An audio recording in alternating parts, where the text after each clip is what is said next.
Good morning. Today is the 29th of Tammuz, which is the 919th, I believe, yard site of Rashi. The topic for today's class is about standing versus sitting for Kiddush and havdala. It's actually a topic which we've discussed in the past, but I had reason to review the topic again recently, and I think I have a clearer and perhaps even different understanding of the relevant discussion. So here we go. If you look in Shulchan Aruch, in Erechaim Siman Reish Ayin Aleph, chapter 271, it says like this, in Sif Yud, on Friday night you say Vayichulu standing up, and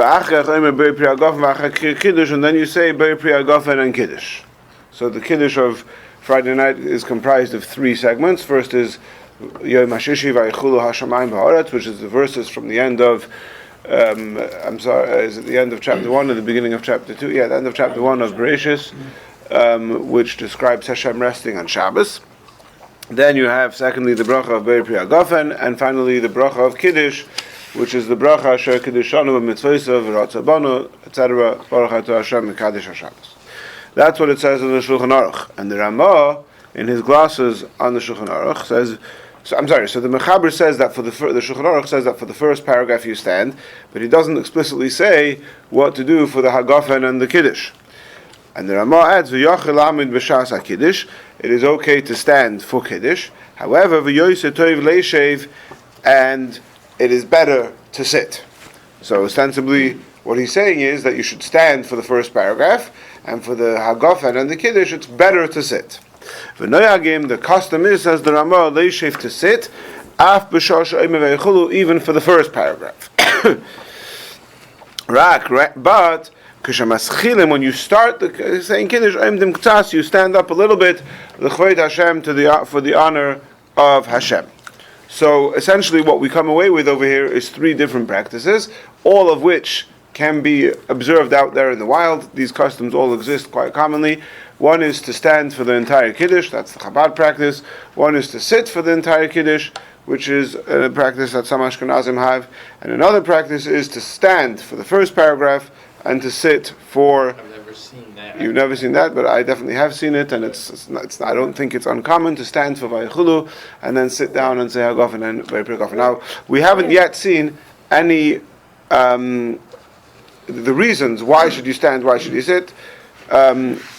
We will get to it, hopefully, although the angle of today's class is going to be really zooming in on the Kiddush of Shabbos day. Okay? Then we turn to Siman Reish Tzadik Vav, Reish Tzadik Vav, yes, which is in the laws of havdala, and it says like this: the Shulchan Aruch says, "Oimer havdala miyushav." You should say havdala sitting down. Says the Ramah, in his glosses in the Shulchan Aruch, which is the Ashkenazi practice. Some say that you should say havdala standing up. And this is the minhag also in these regions. In other words, the minhag Ashkenaz is to say havdala standing up. Again, in the Shulchan Aruch explicitly, it doesn't say the reason not to stand or to sit. It just says the Mechaber says you should stand, and the Ramah says the minhag is to sit. When it comes to, which is, when it comes to Shabbos day, it doesn't say anything in Shulchan Aruch. It doesn't say stand. It doesn't say sit. It doesn't say anything. In the Shari Tshuva's commentary on the Shulchan Aruch Siman Reish Pei Tes, which is the Siman chapter 289, 289, which is the Siman that discusses the laws of Kiddush on Shabbos day.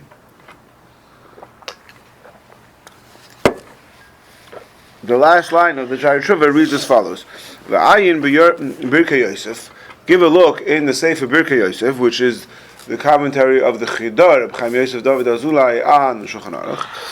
The Sefer HaKavanis, that from Sefer HaKavanis, Shesider Mareinu Harav Shmuel Vital, that Reb Shmuel Vital put together, Muchach, it is evident, the Kiddush HaYoim, that Kiddush of the day of Shabbos, which is a little bit of a confusing word, because usually the word Kiddush Hayoim refers to Friday night Kiddush.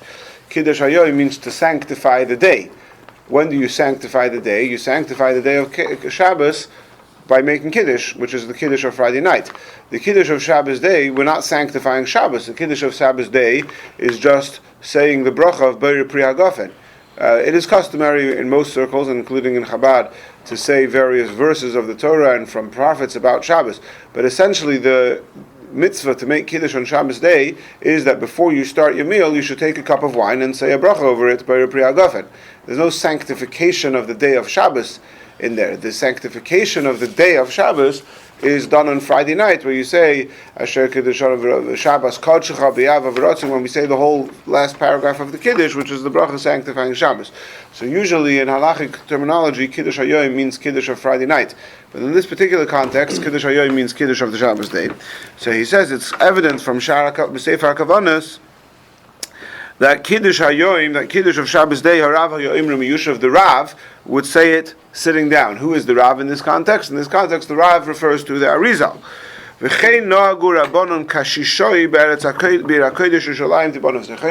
And this is also the custom of the elder rabbis of Jerusalem. Okay. So the Chidah is reporting over here the Arizal's custom. In Halacha, in Shulchan Aruch explicitly, there is no mention, a discussion of whether or not you should stand or sit for Shabbos day. The Chidah is reporting to us that in Sefer HaKavanos, compiled by Rabbi Shmuel Vital, who is the son of Rabbi Chaim Vital, who is perhaps the primary student of the Arizal, certainly the one who records all the Arizal's practices and teachings. Over there it is evident that the Arizal would sit for Shabbos day Kiddush. And he also records that this is the custom of the elder rabbis of Jerusalem. Now, in order to continue, we have to understand what exactly is this Sefer HaKavanos and the history of the Arizal. The Arizal had many practices based on Kabbalah. Everything of the Arizal is aligned with Kabbalah, and in fact, even the Siddur that the Chabad Daven is called Nusach HaArizal, it is a Siddur that the Alter Rebbe put together based on the teachings of the Arizal. And even though the Siddur itself doesn't include any Kabbalistic teachings, but it does include many Kabbalistic practices, and certainly the Nusach, the text of the Siddur, is one which is always aligned with the way the Arizal taught to do things. Now, how do we know what the Arizal taught to do? The Arizal himself didn't publish anything. So the primary student of the Arizal, his name was Reb Chaim Vital, and he had a son called Reb Shmuel Vital. And Reb Chaim Vital gave his son his works to publish, and that work is called Shmoyne Sha'arim, the 8 gates. And one of those gates is called the Shar HaKavanos, or as the Chidah refers to it here as the Sefer HaKavanos. And in Shar HaKavanos, it describes the whole ritual that the Arizal did for Shabbos day, and if I recall correctly, it's recorded in the way of the Arizal telling Reb Chaim Vital how he should do it. And it includes a whole ritual which, to the best of my knowledge, is not, maybe there are some Mekubalim in Israel who do this, but certainly not common practice. It includes walking around the table and smelling bsamim and a number of different practices, but the culmination of the whole thing is that you sit down on your place and you pick up the becher, you pick up the cup to make Kiddush. So that's what he means over here when he says that it's evident from Sefer HaKavanos that he would sit for Kiddush, because if you follow the whole ritual to the end, the last step is sit down and make Kiddush. Now, Sefer HaKavanos, or Shmoyne Sha'arim in general, was not always available. It took many, many years after the passing of the Arizal and Reb Chaim Vital, for this to become publicly available. However, many years before that became available, there was manuscripts and drafts of Reb Chaim Vital's writings that I think they were stolen or something, but they became publicly available. And those were put together in what's known as the original Kisvei Arizal, the writings of the Arizal, and you're familiar with some of them, the Eitz Chaim, Pri-Eitz Chaim. These are probably all names that you've encountered. The Alter Rebbe quotes them in Tanya all the time, etc. And so, in general, whenever there's a conflict between what it says in the Kisvei Arizal, Eitz Chaim, Pri Eitz Chaim, and those, versus what it says in the Shmona Sharim, in general, Shmona Sharim is considered more authoritative, because that's the final edited version that Rabbi Vital himself gave to be published.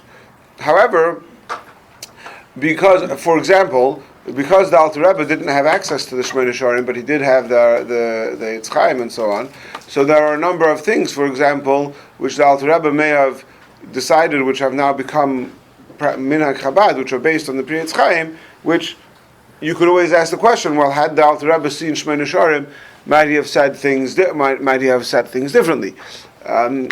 Anyway, but in our context, the relevant point is that in Pri Eitz Chaim it says that the Arizal would stand for all the Kiddushim. So here we seem, at face value, to have a contradiction between between Pri Eitz Chaim and Sha'ar Kavanos about whether, according to the Arizal's teachings, which in general Chassidim follow the Arizal's teachings, should he be standing or sitting for the Kiddush of Shabbos day? Who says that he does stand? Who's the one? In Pri Eitz Chaim, which is the unedited version, or the earlier version, the generally considered the less authoritative version, it says it says that he would stand for all the Kiddushim. Now,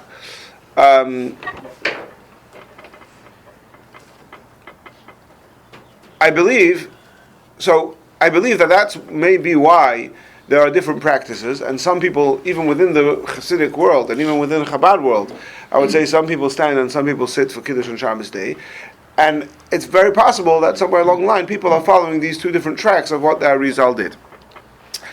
The Rebbe himself would stand for Kiddush on Shabbos day. When the Rebbe made Kiddush in public by the Farbrengen, he would sit and only just stand up a little bit for when he said the bracha. However, a couple of points to keep in mind are, first of all, that it's possible, I don't know if always or usually, when the Rebbe made Kiddush by the Farbrengen, the Rebbe had already made Kiddush previously privately, so it wasn't his quote-unquote real Kiddush. Number two, people said that the reason the Rebbe stayed sitting was because he knew that if he would stand, that would make everybody else stand, and he didn't want to sort of impose. But more importantly is, the record seems to be clear that when the Rebbe made Kiddush at home, on Shabbos day he would stand for the Kiddush. And the story goes that Rabbi Zalman Gurari, sometimes known as Reb Jimmy Gurari, once asked the Rebbe, why do you stand for Kiddush on Shabbos day if the Frierdiker Rebbe, your father-in-law, used to sit for Kiddush on Shabbos day? And the Rebbe said that the reason the Frierdiker Rebbe sat is because his father used to sit, and the reason why I stand is because my father used to stand. And other than just being a cute quip, I think it's also an important lesson in that, there are some things which we have an official minhag, whether it's a minhag Chabad or a minhag Ashkenaz or whatever minhag, and then there are some things that there's no official minhag to do. There's different traditions out there. So what do you do? So if you have a Mesorah of how your father did, or how your teacher does, or how your Rebbe does, like there is value in having a sort of a tradition, a Mesorah of, so in the Rebbe's case, the Rebbe had I do what my father did, right? Or something along those lines. I did see contemporary authors who Mukabalim, who deal with this type of stuff, that want to argue that essentially there is no contradiction between the Eitz Chaim and the Shmona Sharim. And there's an author by the name of Reb Avner Abigel or something. I'm not sure how to pronounce the name, but I have his books on my hard drive called, I forgot what the names of the sefer is right now. But anyway, over there he wants to demonstrate that actually when it says in Pri Eitz Chaim that the Arizal would stand for all the Kiddushim, it doesn't mean that he would stand for the Kiddush of Friday night and for the Kiddush of Shabbos day. It means that he would stand for all the Kiddush of the nights, for Friday night and Sukkot night and Shavuos night and Pesach night. And so according to that, he wants to say that there is no conflict at all, and everybody agrees that according to the Arizal, you should stand for all night Kiddushes and sit for all day Kiddushes, and he goes into a little bit to explain why. They know the male and the female, and the Nekeva, which a little bit beyond my comprehension of, I can repeat the words, but to make it meaningful is a little bit more than that. Again, there is no official Chabad practice on this. We know what the Rabbi did. We know that the Frierdiker Rebbe and the Rabbi Ashab sat. The Rabbi used to stand. In Rabbi Avraham Chaim Noah, who's considered one of the who is a Bechal, a very great Pesach of the previous generation, and also a prominent Chabad Chassid, in his book he writes that you sit for Kiddush on Shabbos Day and Badei HaShulchan, and so I wouldn't say that makes it an official Chabad practice on any level, but it's certainly indication of what Reb Chaim Noah perceived to be the common practice in Chabad. So until now, we've discussed sort of, okay, there's this tradition, that tradition, Arizal, etc. What do we do? And we've seen that there are essentially two ways of interpreting the Arizal tradition, and certainly two different ways of practicing it, and whichever way you go seems to be valid. From now on, we're going to discuss it from the halachic perspective. Now, like I said, in Shulchan Aruch itself, it doesn't talk about whether or not you should stand or sit for Kiddush on Shabbos Day. It talks about Friday night, it talks about havdala. And so we go to a Mishnah and a Gemara and a Tosfos in Brachas. The Mishnah in Brachas at the end of Mem Beis Amud Aleph and on to the next Amud Beis Amud Beis says as follows: Hoyu Yoshvin, if people were sitting, Kol Echad Mevarich La'atzmai, everybody should make their own bracha.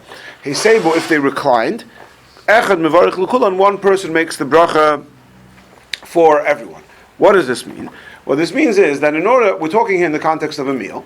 And what we're saying is that in order for one person to say the bracha on behalf of everybody else, let's talk about the bracha of Hamaitzi. And let's just to keep it clear, let's not talk about Shabbos. It's Tuesday evening, and we're sitting together to have a meal. And everybody has bread. That's certainly once upon a time there was no such thing as a meal without bread. So I sit down here, and we're all going to have a bite of bread. Do each of us say our own Hamaitzi, or does one person say Hamaitzi on behalf of everyone? So the Mishnah says it depends if you're sitting or reclining. What's the difference between sitting and reclining? Well, in those days, when you actually sat down for a proper meal, everybody had their own couch to recline on, and everybody had their little personal, I guess, equivalent of a coffee table, in front of them. We discussed this when we learned Arvei Pesachim. And that was the way of really reclining to a meal. If you were just sort of having something on the fly, maybe somewhat of a contemporary equivalent of a snack, so then you wouldn't bother with the whole reclining on a personal table, you would just sit, right? So essentially what the Mishnah is saying is it depends if you're doing your full-blown sort of sitting down for a meal together, or you're just having a snack on the fly. If you're having a snack on the fly, then everybody makes their own bracha. In language of the Mishnah, that means if you're sitting, everybody makes their own bracha. If you're reclining, so you're really sort of coming together for a meal, then one person makes the bracha for all of them. The Mishnah doesn't give any reasons. That's what the Mishnah says. Now, Rashi, as we mentioned today, is the recite of Rashi, and Tosfos and all the contemporary and all the poskim say that nowadays that reclining is no longer a thing. That means even already 1,000 years ago, it wasn't the norm for people to be reclining on couches for the meal. So the equivalent of this is if you're sitting down or not. If you're sitting down to a meal, so you have a table, or it actually brought in the poskim either a table or a tablecloth, depending on what the norm is, right? So you could say if you're sitting down for a picnic and you're all having your food or on the same table, that could also be considered perhaps a kvias. There is halachas about if you're out there in the field. I don't remember all the details, so that might also be relevant to a picnic. But the bottom line is, if you're sitting down around the table, so on one table and everybody's seated, so that's considered that you're sort of together to a meal and one person can make the bracha for everybody. But if you're not, if you're standing, so then everybody has to say their own bracha. That's how the poskim explain it. What is the reason? Why does everybody have to say their own bracha? Or can one person say the bracha if they're all together? We'll get to that in a moment. It's important. We'll get to that in a moment. But then, before we get to that, there's one more din in the Mishnah we have to see, and that is V'hu oimer al hamugmar v'af al pi she'ein mevinas hamugmar ela la'achar hasuda. That the person who made the bracha, who led the benching, I skipped a couple lines, the person who led the benching, he makes the bracha on the mugmar, even though the mugmar only comes after the meal. What is the mugmar? So mugmar is some sort of smelling thing. So they would sort of burn up, cook up some smelling spices and stuff, and that was part of the ritual of I don't know if everybody did it or wealthy people, but it was a thing that people did, that after the meal, part of, dessert, okay, you bench, and then they would bring in this thing that had a fragrance, and one person would say the bracha, bsamim, I think Rashi says the bracha is, bsamim, for smelling spices, and everybody would give a good sniff, and that was like really geschmack, and that was the end of the meal. So even though the meal is finished, right? So even they may have been reclining, but that's it. They're sitting together for this sort of established that we're sitting together for a real meal together is over. We've done the meal. Nevertheless, one person makes the bracha for the smelling. Why does one person make the bracha for the smelling? So Tosfos says the reason is Tosfos says that this question is posed by the Yerushalmi Gemara, and the Gemara answers. Mishum Mugmar, when it comes to this smelling thing, kulam nenim biyachad, they're all enjoying this pleasure together. That means it's one thing in the middle of the table that everybody's sniffing the same aroma of the same exact item. Aval achil shliya, when it comes to eating and drinking, each person is eating one after another. They're eating different bites of food. So, in other words, what Tosfos seems to be saying from the Yerushalmi is that when it comes to mugmar, it's one thing in the middle of the table, we're all smelling together, so we're all one. So we're all one person makes the bracha. But when it comes to eating and drinking, I'm eating my food, you're eating your food. It's two separate things. But if we're reclining together, then that sort of combines us, and then that's why one person can make the bracha. So let's see how the Alter Rebbe writes this, and with the reasoning that the Alter Rebbe gives, and this can be found in the Alter Rebbe Shulchan Aruch in Siman Kuf Samach Zayin, chapter 167.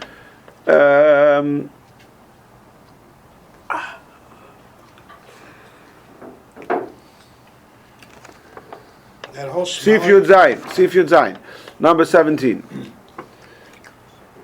Sorry? I was going to say, that whole smelling thing, What? spices were very rare back Okay. in the day before the David spice Yehuda. No. I'm just saying. That's why they did that. Guess- So the Alter Rebbe says like this: when it comes to the bracha over pleasure, so usually we associate that with food, but obviously it also includes the bracha over smelling. It would be appropriate that whoever is having the pleasure, deriving the pleasure, that's the person who makes the bracha. One person cannot say the bracha for another.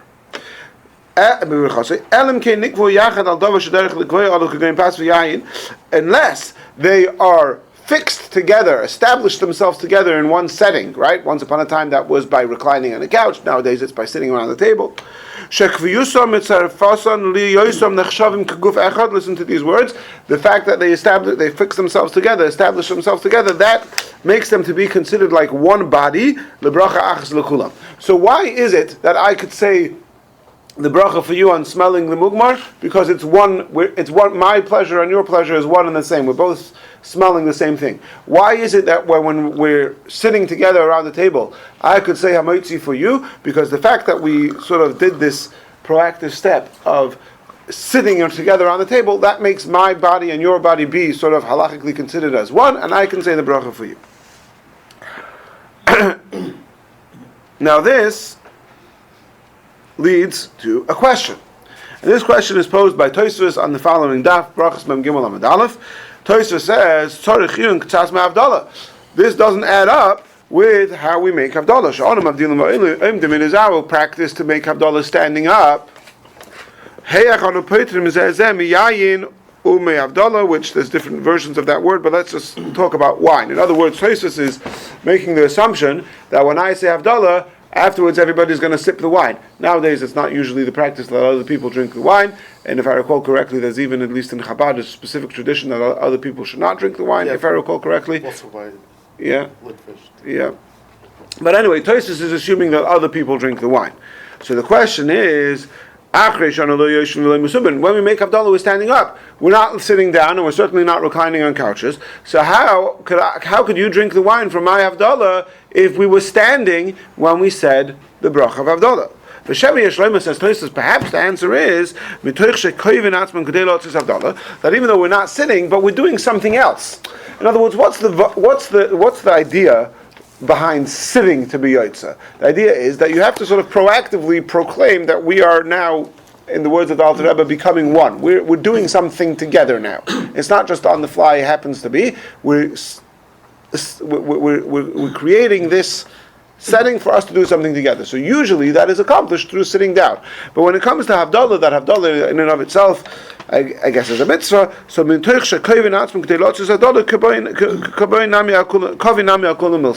So because we're coming together to do havdala together, so that is good enough. And even though the reason we're coming together is to do havdala, not to drink wine, but that also pertains to the wine, and therefore the drinking wine is considered that it's considered that we were kavua together, that we were established together, and therefore even though we were standing when I made the Beri Gafen, because it's part of havdala, that's good enough, and you could also drink the wine from havdala.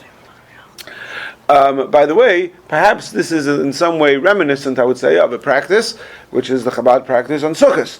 That even though usually the halacha is that if you drink wine on Sukkos, you do not say a bracha leishev basukah, but at least the Chabad minhag is that when you say havdala on Sukkos, you do say leishev basukah. Why? Because the wine of havdala is more significant than just drinking a cup of wine. Anyway, Tosfos continues. Therefore,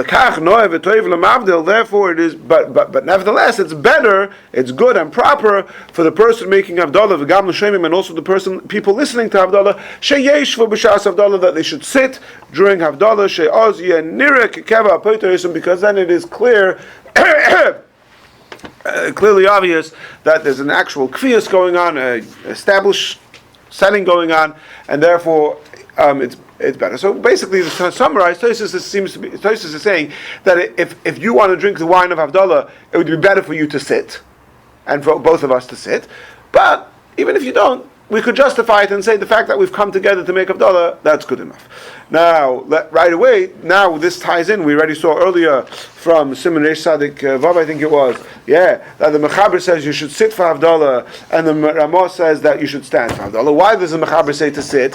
The Mechaber says to sit for havdala because he's assuming you're making havdala for other people as well, and they might want to drink the wine afterwards. So based on this Tosfos says it's better to sit.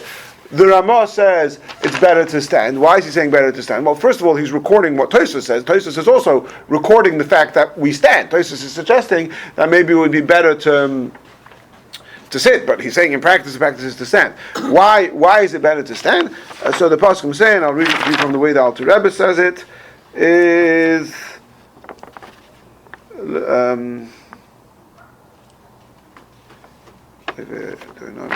here it is.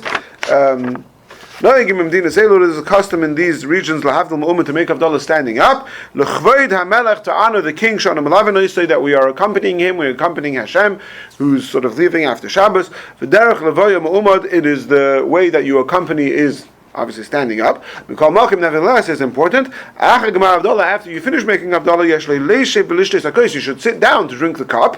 Why? The Talmud Chacham should not stand or should not eat or drink standing up. And it seems the Alter Rebbe is telling us that we should all be behaving as does a Talmud Chacham. So this is not really unique to havdala. Anytime it's not really appropriate to eat or drink standing up, but that's what the Alter Rebbe is saying over here. Yes. You say that, so you're supposed to sit down when you drink the wine, but we also said that on Friday night. Correct. Yeah. Whether you stand up or sit down, you should sit down. 100%. Whenever you make Kiddush standing, sitting, you certainly sit for drinking the wine. Now, even though nowadays it is not common practice for other people to drink the wine of havdala, but there is another birchas hanen in havdala that we have to discuss whether or not we are being yotza from the person making havdala, and that's the bracha of bsamim. We say the bracha b'rei mina bsamim, which is also a birchas hanen, and so you should have to sit. If I'm going to say bsamim and you're going to smell based on my bracha, we have to sit. Or perhaps not. Or perhaps you should be making your own b'rei mina bsamim. Why just berachas hanen versus? Oh, very good. That's a very, very good question, and that's exactly what I was going to get to next. I keep on emphasizing, and this is the context of the Gemara and Tosfos, etc. Berachas hanen. Bracha again. Berachas hanen literally means bracha for pleasure, which means any bracha that you're having either for food or drink or smelling, etc. There's another category of bracha. There's actually more categories, but for today we're just going to talk about these two. Is berachas hamitzvos. You just said something before that it's the custom after havdala not to drink the wine. I believe it is We the. talked about it. Yeah, I believe, to the best of my knowledge, the minhag is that besides the person making havdala, other people specifically do not drink the wine. Just the person saying. Yeah, no, yeah, okay. yeah. Yes. Before we went too far, we have custom to everybody have personal bracha on bread. So we'll listen to Hamoche from some. Yeah. So if we have time, I'll discuss that at the end. Okay. Birchas HaMitzvahs. Now, what is a Birchas HaMitzvah? Birchas HaMitzvah is a bracha. Usually, it starts with the words Malach Haolam Asher Kiddush HaMitzvah. Now, what about being Yotze Birchas HaMitzvahs? So, in our experience, you certainly know that sometimes you are Yotze Birchas HaMitzvah from somebody else, even standing up. When you listen to the shofar, the guy, the Baal Tekeh who's blowing shofar, he makes the bracha standing up, and you're all standing up. Asher Kiddush HaMitzvah V'tzivano L'shmoya Kol Shofar. The same is for the bracha on Megillah, etc., etc.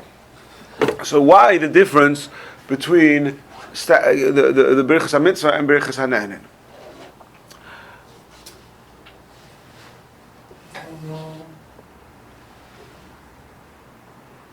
We're all familiar with the concept in general of Shemei HaKoinah. Shemei HaKoinah means that if I hear you saying something, it's as if I said it. So even though I have my own mitzvah, let's say, to read the Megillah, but I hear you reading the Megillah, and that counts, right?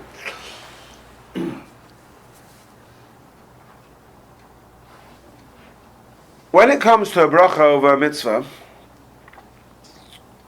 there is a concept. Okay. Let's talk about a different scenario and then we'll come back. What if, let's say, you're putting on a talis and you have to say the bracha Asher Kiddushanu B'Mitzvos V'Tzivanu L'Sativ B'Tzitzis. I'm not putting on a talis now. Can I say the bracha for you, or do you have to say it yourself? So, or perhaps a more common scenario is, I've already blown shofar today. I've already heard shofar today. I'm blowing shofar for you. Do you have to say the bracha Asher Kiddushanu B'Mitzvos V'Tzivanu L'Shmoya Kol Shofar, or can I say it? So the answer is like this. Essentially, you're supposed to say it yourself. If you're doing the mitzvah, you should say it. However, if you don't know how to say the bracha, so then I could say it for you. What right do I have to say it for you? I'm going to say a bracha Asher Kiddushanu B'Mitzvos V'Tzivanu L'Shmoya Kol Shofar. I don't have a mitzvah to hear shofar. I've already done my mitzvah. You're the one who has the mitzvah. How could I say the bracha for you? So the answer is Kol Yisrael Arevim Zeh, because this is a concept which the Alter Rebbe writes in numerous places in Shulchan Aruch. The first time is in Siman Ches in the laws of tzitzis. Because I have the responsibility, because every Jew is responsible for every other Yid's mitzvah. So long as you haven't heard shofar, or you haven't put on tefillin, or you haven't put on tzitzis, I haven't fully discharged my responsibility towards this mitzvah. And so if you're saying, if you have to hear shofar, I could say the bracha, because the mitzvah of shofar is still incumbent upon me, so long as you haven't heard shofar. So in other words, in order for this to work, ideally you should say it yourself. If you can't, I could say it for you. Why? Because Kol Yisrael Arevim Zeh, because I have the responsibility to you. Now, when you, I'm thinking of the Torah or whatever, if you were to do that, I thought the custom was to have the other person just repeat after you. But even if that occurs, you're the one that's saying it. No, if he's repeating after me word for word, then he's saying the bracha, and I'm just helping him. Okay. That's another possibility. That's another way to do it. Right. If you do it that way, you have an issue with me saying Hashem's name, because how could I say Hashem's name just to teach him? He should say it himself. We're not going to get into that right now. But I'm saying that there is always the possibility, if he can't do it himself, that I could say the bracha for him, Asher Kiddushanu B'Mitzvos V'Tzivanu, whatever mitzvah it is. Now, what if I am doing the mitzvah now? I'm hearing shofar, the regular guy, you're in shul, about okay, he's doing the mitzvah himself, he's also doing the mitzvah for you. Do you also, so it's my understanding, I'm not sure if I've seen this anywhere explicitly, but my understanding is, the way it registered to me is, that there also, the mechanism that he's saying the bracha for me also is because, includes this basis, that it's because Kol Yisrael Arevim Zeh. that even though generally you say Shemea Ka'ineh, that anytime you hear something, it's as if I've said it, but you still need the Kol Yisrael Arevim Zabazeh element, even if I am doing the mitzvah now. That's what I think. That would also explain, for example, why a woman can't blow shofar for me or say the bracha for me. Why? Because she doesn't have the obligation. So if she doesn't have the obligation, so there's no Kol Yisrael Arevim Zabazeh. Anyway, I'm not 100% sure about that aspect, but that's how I think. Now, this does not apply to the brachas on food. When it comes to the brachas on food, there's no Kol Yisrael Arevim Zabazeh. There's no responsibility. In other words, when you need to put on tefillin, I could say that, and even if I'm not putting on tefillin now, if you can't say the bracha, I could say it for you because Kol Yisrael Arevim Zabazeh. But if you're eating an apple now, and I'm not eating an apple now, or eating any fruit now, I can't say ha'etz for you. You have a responsibility to say ha'etz before your apple, and it doesn't matter because you don't really have a responsibility to eat apples. You chose to eat an apple, so go figure out how to make a bracha. You can't say that I'm responsible for your apple eating. So because I'm not responsible for your apple eating, I cannot say a bracha for you. So everything we've discussed until now brings us to two practical and fundamental differences between brachas on food and brachas on a mitzvah.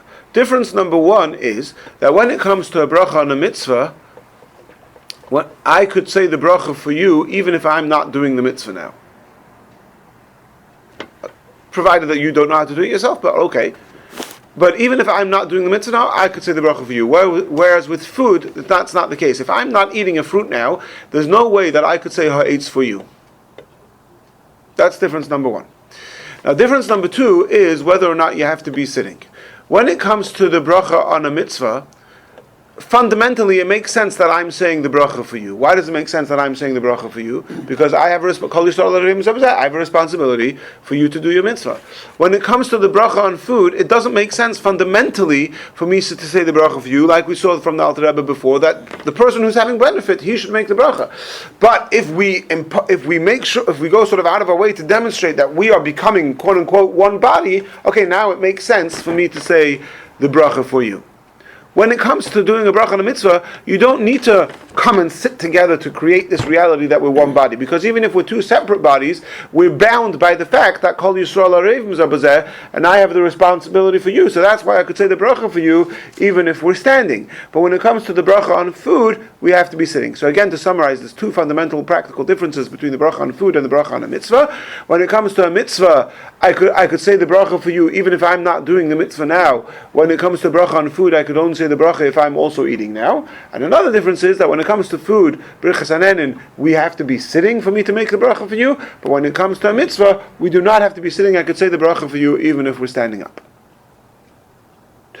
So for going back to havdala, for example, if we're standing for havdala, I have no concern of you being yotze the bracha of hamavdal ben kodesh l'choil ben er l'choshech. Right? That's not a problem for standing. But my problem is that if I'm going to make the bracha on the bsamim, the spices, those spices, that's a brichas hanenin. So how could I say the bracha of bsamim and you smell the spices? We're standing up. So l'choira, one option would be to sit for havdala, which is what Tosfos says to do. Right? Tosfos is talking about the wine, I'm talking about the spices, but l'choira it's the same thing. Another option is for you to say your own bracha on bsamim. I say bsamim and then I pass it to you, and you say your own bracha and give me your own sniff. Okay. Is that ma'ak of the let's say someone's yaitza with the berachos hamitzvah, he's not yaitza with the hagafen and the bsamim. Did he hear havdala? He heard havdala, but the question is, because he was yaitza havdala, the question is if he's allowed to smell the spices without saying his own bracha. That's but that's the question. And I think looking around, I've asked around people, when you hear havdala, do you say your own bsamim or not? And some people do, and some people don't. And it seems quite clear to me that it's actually dependent on this discussion. But we still have some more sources to uncover to see what's going on. Now,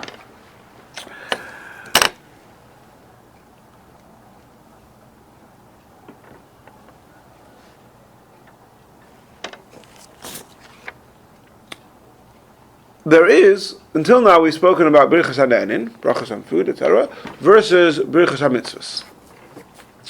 There is an in-between stage. The in-between stage is a birchas hanenin that I have to make. It's a bracha on food, but it's one that I have to make. So in other words, what was the reason why I can't say a bracha on an apple for you? Because if I'm not eating, because I have no responsibility for you to eat apples. Yeah, that's true, but what about matzah on Pesach, on the Seder night? So the bracha, Asher Kiddush Onam HaMitzvah V'tzivonu Al Achilas Matzah, for sure I could say for you. What about the bracha HaMotzi Lechem in Haaretz? Can I say Hamotzi Lechem for Haaretz for you on your matzah, even though if I'm not eating matzah now? I finished my Seder, and now I come to your house to help you do your Seder, right? And you don't know how to say brachas. Can I say Hamotzi for you? It's a bracha on food, it's birchas hanenin. The answer is yes. Because the whole reason why you can't do that for food is because there's no Kol Yisrael Arivim Zabazeh. I have no responsibility for you to eat apples. Yes, that's true, but you do have a responsibility for me to eat matzah on the Seder night. So even though the bracha of Hamotzi on the Seder night is a birchas hanenin, it's a bracha on food, but you could still also say the bracha for you.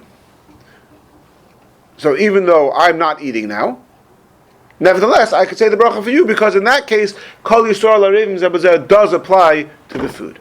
And the same applies to Kiddush. Alter Rebbe says explicitly, this is in chapter Reish Yud Gimel, in chapter 213, in the Alter Rebbe, it's Chav Gimel number 23, and it's repeated again in Reish Ayin Gimel in the Laws of Kiddush, in chapter 273, Sif Vav in the Alter Rebbe, that Kiddush, both Kiddush of Friday night and Kiddush of Shabbos day, I can be moitzi you with the bracha hagafen, even if I'm not making Kiddush right now, because it's an obligation. It's a mitzvah. Kol Yisrael Arivim Zabazeh, so I could say hagafen for you.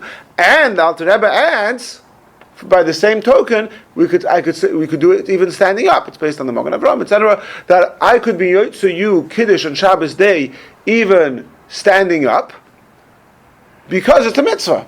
Even though usually, if I'm saying hagafen for you, even if I am drinking the wine, I'm saying hagafen for you, we could only do it sitting down. Yeah, that's on a Tuesday when you're drinking wine.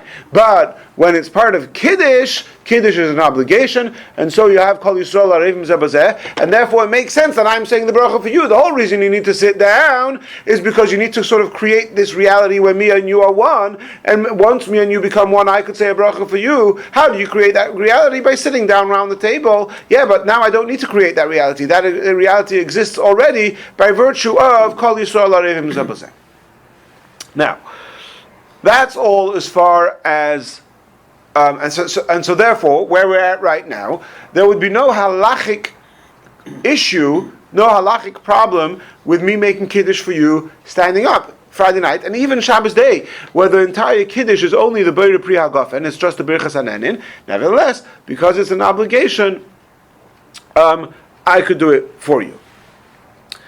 What about bsamim? So here, at least in the Alter Rebbe, there seems to be a little bit of a contradiction, and that's why I think even within Chabad, you have these two different practices of whether or not everybody says their own bsamim.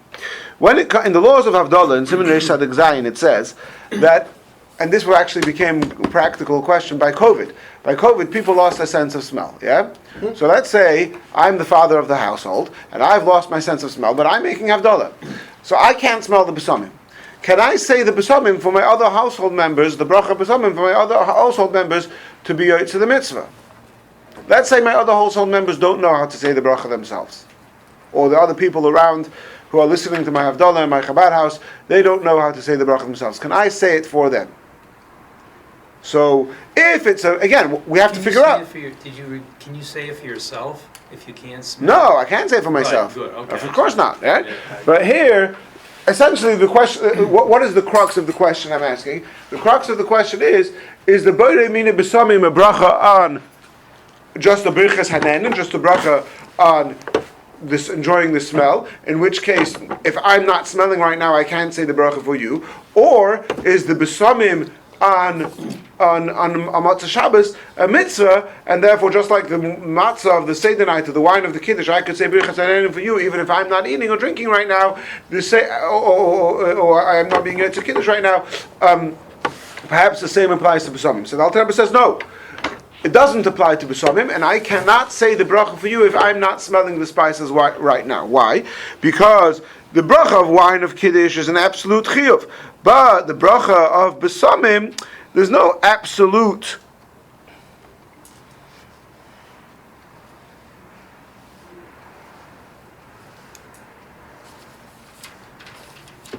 Bsamim b'matzah Shabbos, b'samim b'matzah Shabbos, lo yinigu chachamim elu b'shvil hanosa adam lahavish nafshe de'eves yitzias Shabbos.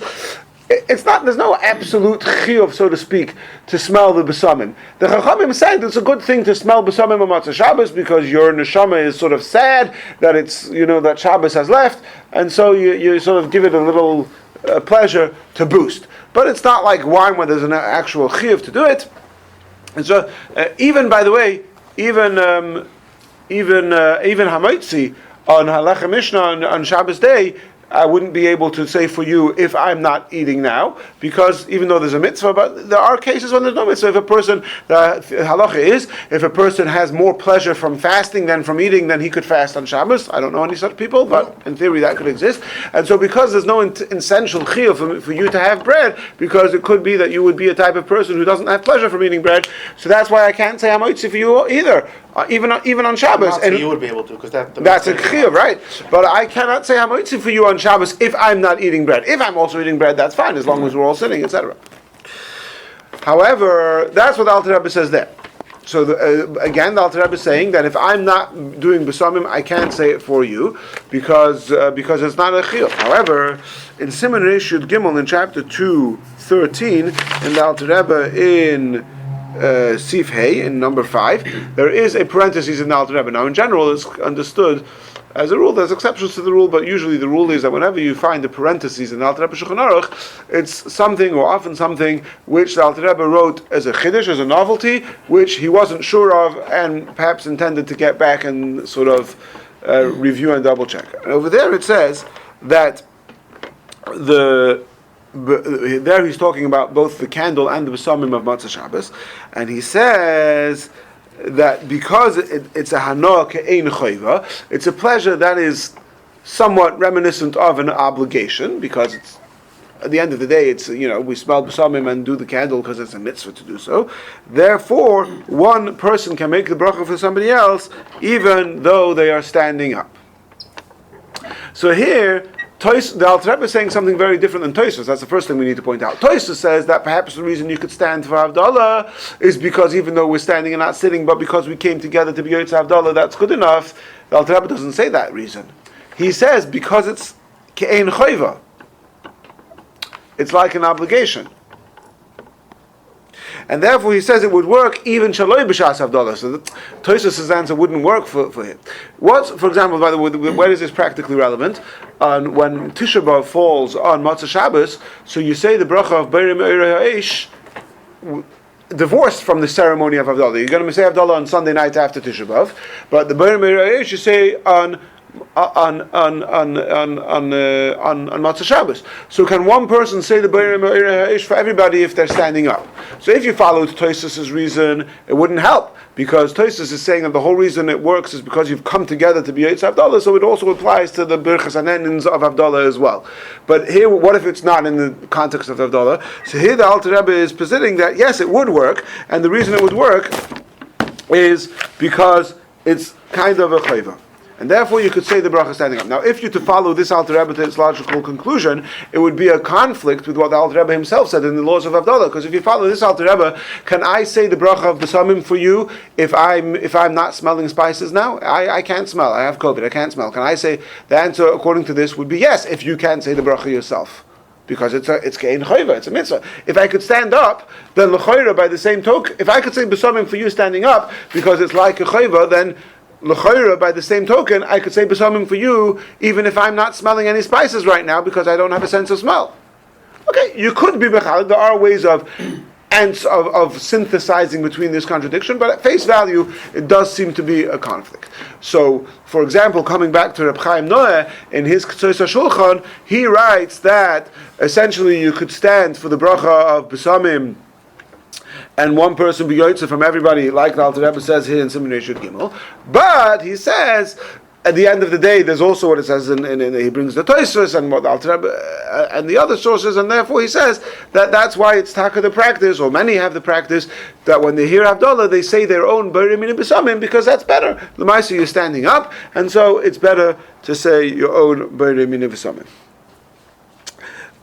Where the Alter Rebbe gets this from about that bsamim is ke'ein chayva, I don't know. In the new Alter Rebbe Shulchan Aruch, they don't put a source for this.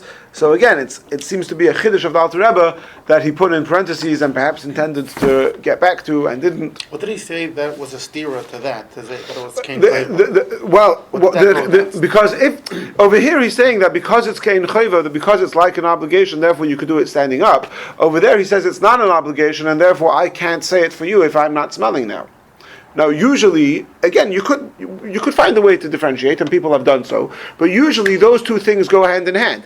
If it's an obligation, then we could do it standing up, and I could do it for you even if I'm not smelling it now. And if it's not an obligation, then I could only say it for you if I'm smelling it now, and we have to be sitting down. So usually, those two things go hand in hand. Here, in one place, the Alter Rebbe says that I cannot say the bracha for you if I'm not smelling. And elsewhere he says that I could say the bracha for you even standing up. So at face value, that is a conflict. Again, I'm not saying you cannot synthesize, that you can, and there have been people who have tried to do so, but at least at face value there does seem to be somewhat of a conflict there. Now, we have 10 minutes left, or 8 minutes left to be precise, and I want to discuss a very common shaila. I'm going to acknowledge that we did not have time to get into whether or not the different reasons for standing and sitting for Kiddush on Friday night, but in the interest of time, we're not going to have time to get back to that. But I want to discuss a very common shaila. I've seen this happen many times, and there's quite a bit of confusion about it.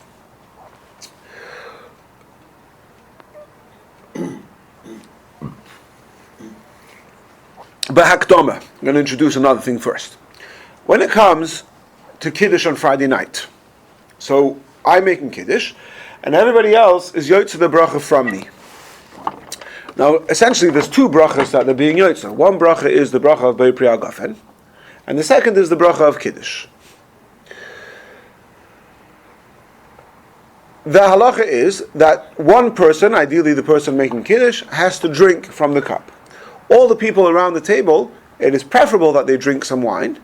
We learned this in Psachim Bil, right? It's preferable that everybody drink the wine, but it's not necessary. It's not necessary that everybody drink the wine.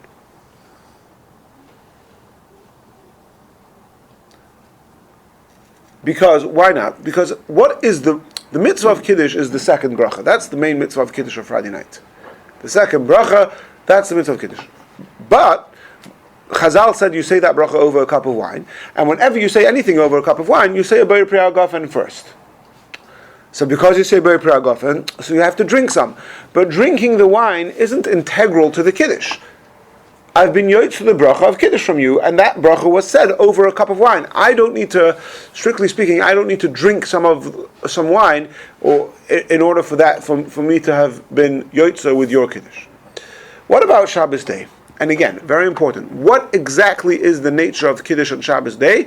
The nature of Kiddush on Shabbos day is that before you have a meal, you should make a bracha over a cup of wine. There's no bracha mitzvah. The entire Kiddush is Baruch Atah Hashem Elokeinu melech haolam Be'er Pri Hagafen. Again, you open the siddur, there's all the things you say before, Savim Maranon, Zachar, V'Shamra, whatever. All that is added. Those are verses which we say. Some people have the custom not to say it, some people have the custom to say it. Whatever the case is, the mitzvah of Kiddush is, by Shabbos day, Be'er Pri Hagafen. What is that? It's a bracha. The mitzvah is to make a Be'er Pri Hagafen before thing. So, if I'm sitting down by my meal and I say Savim Maranon Baruch Atah Hashem Elokeinu melech haolam Be'er Pri Hagafen, and I drink the wine, so I would do the mitzvah of Kiddush. What about you? If you didn't drink any wine, what exactly were you yotze from me? What did you hear?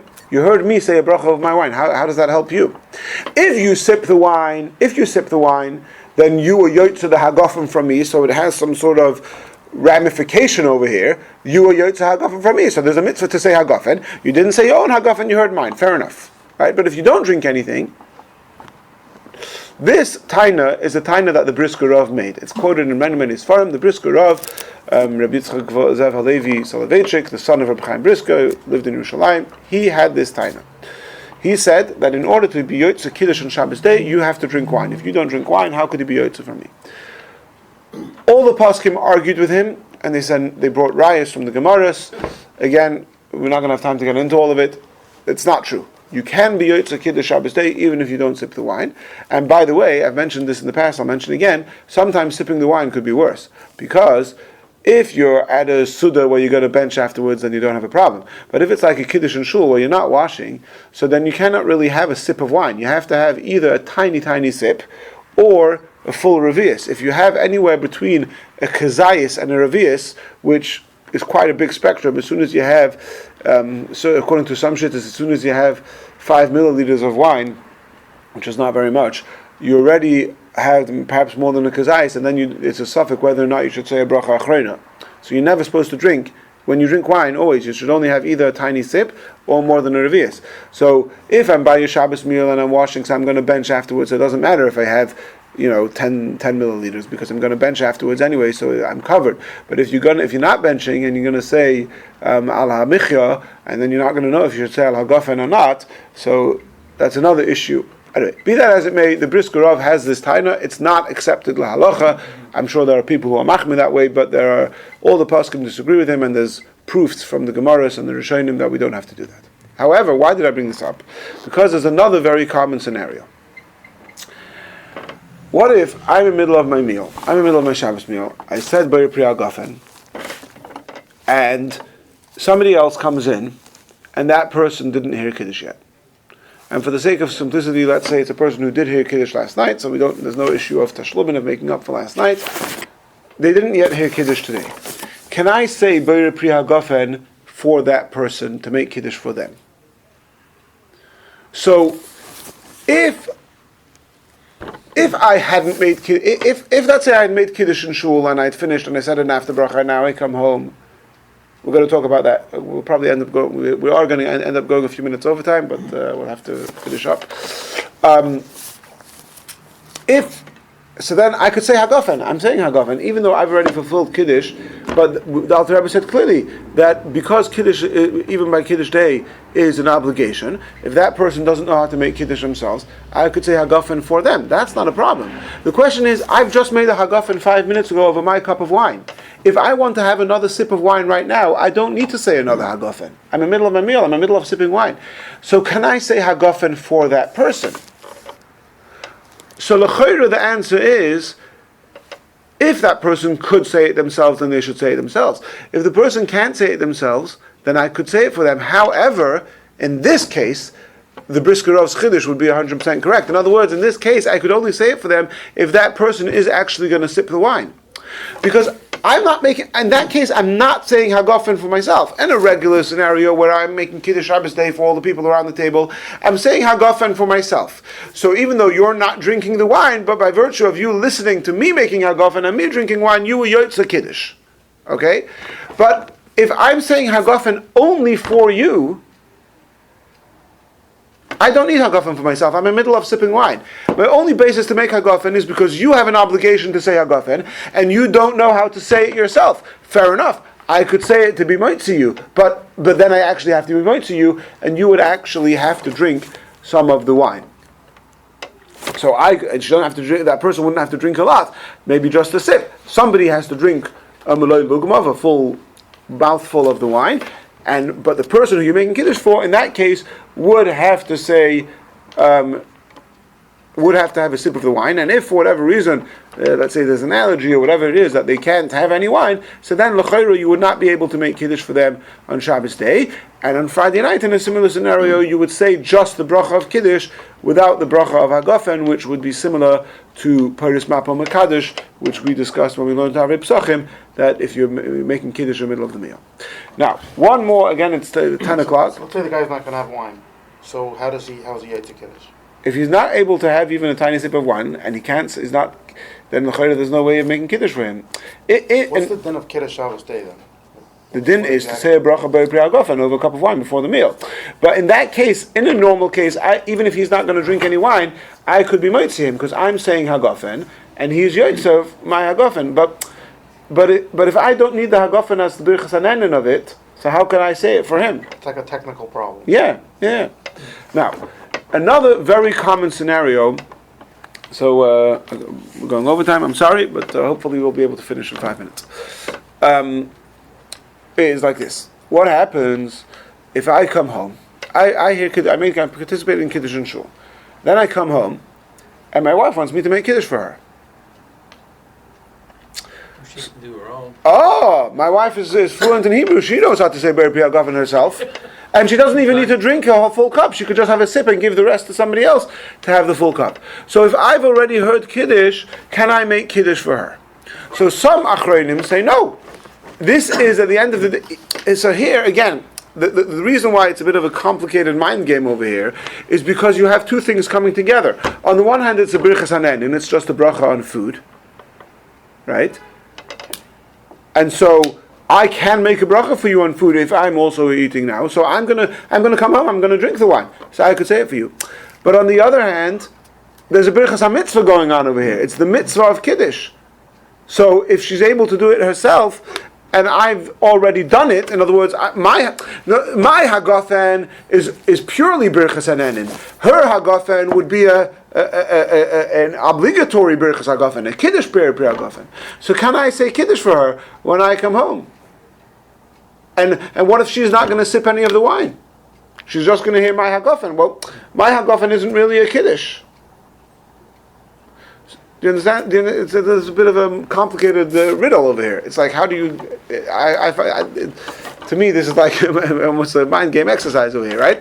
On the one hand, I could say hagafen. In other words, if this was Tuesday, and I wanted to come home and say hagafen for her, it would be totally fine. We're sitting by the table together. I'll say hagafen. Here, she has an obligation of Kiddush. My hagafen is void of that obligation because I've already fulfilled my mitzvah of Kiddush. Now, if she wouldn't know how to say hagafen herself, so then Kol Yisrael Arif, that would be fine. But if she can say hagafen herself, how could I say Kiddush for her? So some Achronim say no. In that case, she should say Kiddush herself. However, and yeah, it could be Medayik and Alter Rebbe that way too. I'm not sure. However, I want to quote to you what Rabbi Shlomo Zalman Auerbach says, and the reason why I want to quote it for you, you'll see in a minute. He says, absolutely, I can make Kiddush for her. Because at the end of the day, it's a Beir Priya Gafen, and I could be mighty her in a Beir Priya Gafen. The fact that... Is the mitzvah?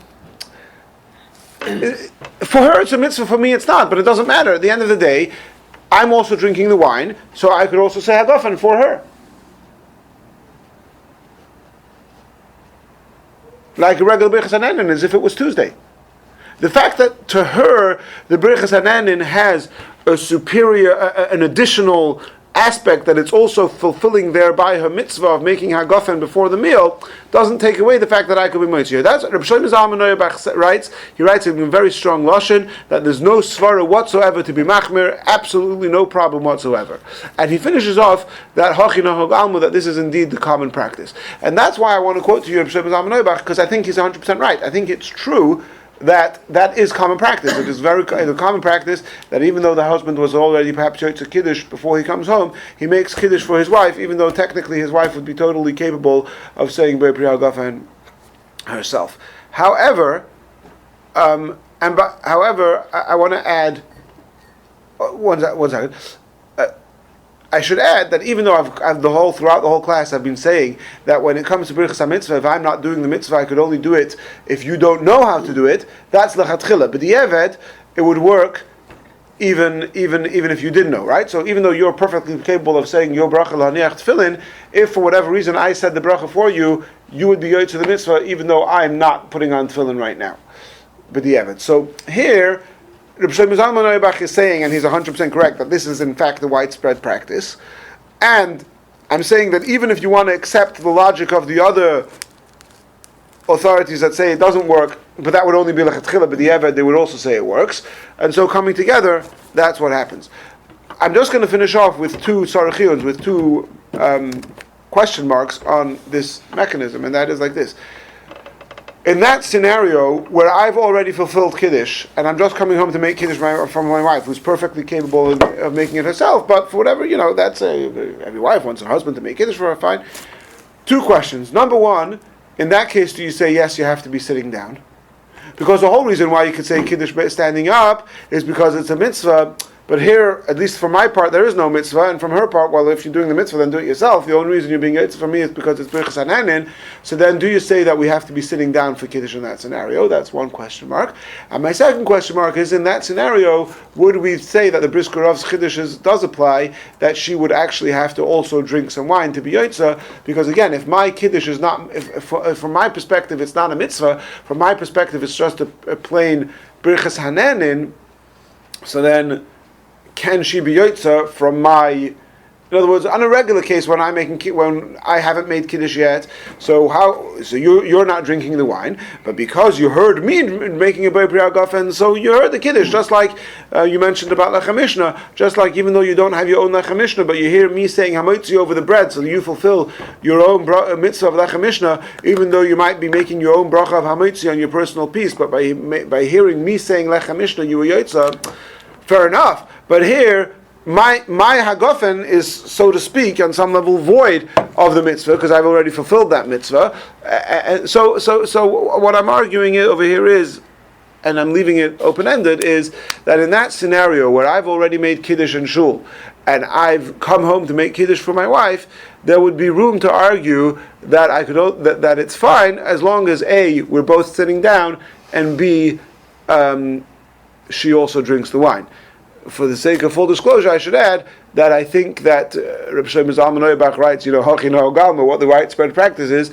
I think I would have to acknowledge that widespread practice is that I would make that the husband comes home from shul and makes Kiddush again for his wife, even though they're not sitting down, and probably even though she doesn't always makbid to drink from the wine, and nevertheless it would seem to be that the widespread minhag is to be lenient about that. But at least for the lumdus of it, though, that would be two somewhat open-ended questions, which I'm finishing off with.